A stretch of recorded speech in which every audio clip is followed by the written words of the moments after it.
Hello friends, welcome to our channel. இன்றைக்கி நம்ம வீடியோவில் ஒரு சூப்பரான ஹெல்த்தியான breakfast and evening snacks recipe தாங்க பார்க்க போகிறோம்.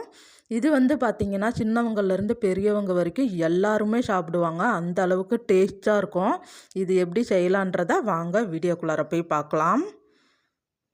இந்த முட்டை ப்ரெட்டு உப்புமாவுக்கு நம்ம பாருங்கள் பொருள் எல்லாமே தயார் பண்ணி வச்சுருக்கோம். ப்ரெட்டு, வெங்காயம், பச்சை மிளகாய், கருவேப்பிலை, இந்தாண்ட முட்டை. இது தாங்க மெயினாக இதுக்கு தேவையான பொருள். இப்போ நம்ம என்னென்ன செய்யலான்றதை அடுத்தடுத்து பார்க்கலாம். இந்த ப்ரெட்டை நம்ம நல்லா உதிர்த்து வச்சுக்கலாம். கையிலையே நீங்கள் நல்லா தூளாக, எப்படி நம்ம ரவை தூளாக இருக்கோ அது மாதிரி இந்த ப்ரெட்டையும் நல்லா ஃபஸ்ட்டு உடச்சி விட்டு அதுக்கப்புறமா நல்லா உதிர்த்தி வச்சுக்கலாம்.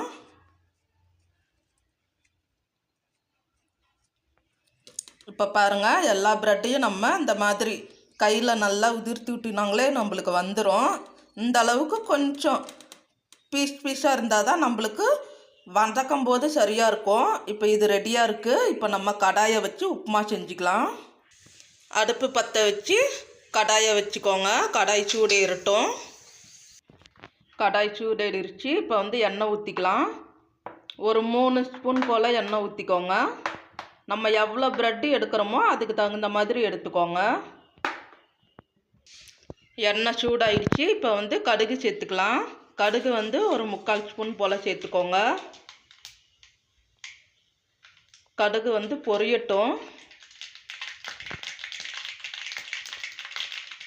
இப்போ பாருங்கள், கடுகு பொரிஞ்சிருச்சு. உளுந்து ஒரு 1/2 ஸ்பூன் சேர்த்துக்கோங்க. அடுப்பை சிம்மில் வச்சுக்கோங்க. இப்போ பாருங்கள், உளுந்து செவந்து வந்துருச்சு. இப்போ நம்ம பொடியாக நறுக்கி வச்சுருக்கோம் ஒரு பெரிய வெங்காயம் சேர்த்துக்கலாம்.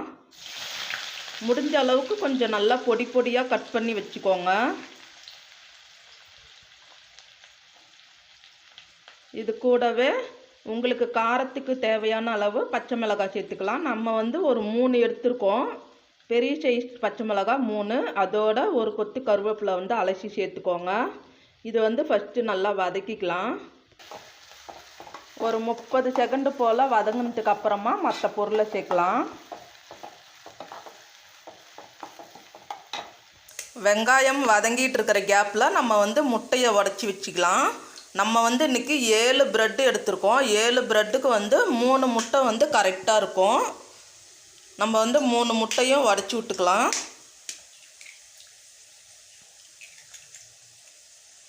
இது கூடவே இந்த முட்டைக்கு தேவையான அளவு உப்பு சேர்த்துக்கோங்க. கொஞ்சமாக மஞ்சத்தூள் சேர்த்துக்கலாம்.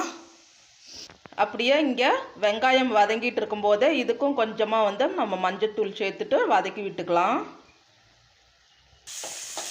சேர்த்துட்டு ஒரு வதக்கிட்டு பாதி அளவுக்கு வெங்காயம் நல்லா வதங்கணும். அது வரைக்கும் நம்ம வதக்கிக்கலாம். அதுக்கு முன்னாடி இந்த முட்டையை நல்லா நம்ம கலக்கி வச்சுக்கலாம். நல்லா அந்த உப்பு மஞ்சத்தூள் முட்டையோடு சேர்கிற அளவுக்கு நல்லா மிக்ஸ் பண்ணி விட்டுக்கோங்க. இப்போ பாருங்கள், வெங்காயம் வதங்கிருச்சு. பாருங்கள், இந்த அளவுக்கு வதங்கணும். நிறம் மாறக்கூடாது, ஆனால் நல்லா வதங்கிடணும். இப்போ நம்ம உதிர்த்தி வச்ச இந்த ப்ரெட்டை சேர்த்துடலாம். அடுப்பை நீங்கள் சிம்மில் வச்சுக்கோங்க. இது இந்த வெங்காயத்தோட நல்லா மிக்ஸ் ஆகிற வரைக்கும் நம்ம நல்லா வதக்கிக்கலாம்.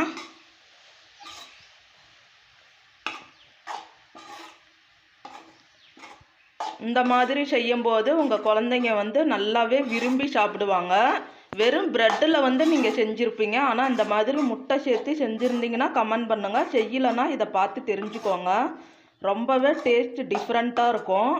பிரேக்ஃபாஸ்ட்டுக்கு, அதே மாதிரி ஸ்கூல் விட்டு வந்தாங்கன்னா ஈவினிங் ஸ்நாக்ஸ்க்கு ரொம்பவே யூஸ்ஃபுல்லாக இருக்கும். கண்டிப்பாக செஞ்சு பாருங்கள்.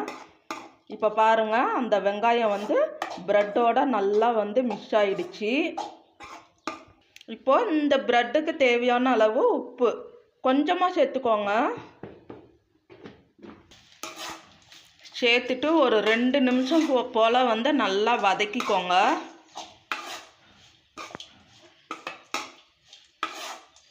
அடுப்பு சிம்மிலேயே இருக்கட்டும், இல்லைன்னா கரிஞ்சு போயிடும். இப்போ பாருங்கள், 2 நிமிஷம் போல் ஆயிடுச்சு. நல்லா ப்ரெட்டும் வெங்காயமும் மிக்ஸ் ஆகி நல்லா வதங்கிருச்சு. இப்போ நம்ம இந்த உடச்சி கலக்கி வச்சிருக்கிற முட்டையை வந்து அதில் வந்து சேர்த்துடலாம். அப்படியே ஊற்றிடுங்க.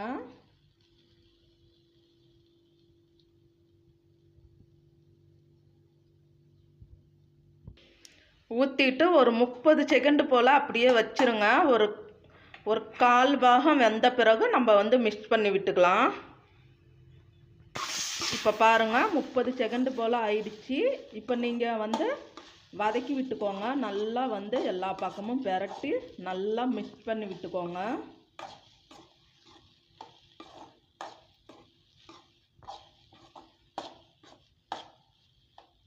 முட்டை நல்லா வெந்துருச்சுன்னா வந்து அது நல்லா உதிர்ந்து வரும்.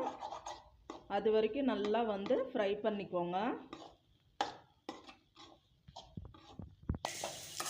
இப்போ பாருங்கள் முட்டையும் ப்ரெட்டும் நல்லா ஒன்றா சேர்ந்து சூப்பராக வந்து வதங்கிருச்சு.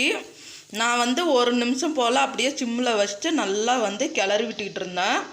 உங்களுக்கு இந்த மாதிரி பெரிய பெரிய பீஸாக வேணும்னாலும் போட்டுக்கோங்க. நல்லா தூளாக வேணுனாலும் நல்லா கரண்டியில் வந்து நல்லா வந்து குத்தி விட்டிங்கன்னா தூளாயிரும். நல்லா கொத்து பரோட்டா மாதிரி ஆகும். இப்போ வந்து இது நல்லா முட்டையும் எல்லாமே வெந்துருச்சு. இப்போ ஃபைனலாக வந்து நம்ம கொத்தமல்லி இலை வந்து சேர்த்துடலாம். கொத்தமல்லி இலை சேர்த்துட்டு நல்லா வந்து மிக்ஸ் பண்ணி விட்டுக்கோங்க. இன்னும் ஒரு நிமிஷம் போல் அப்படியே இருக்கட்டும்.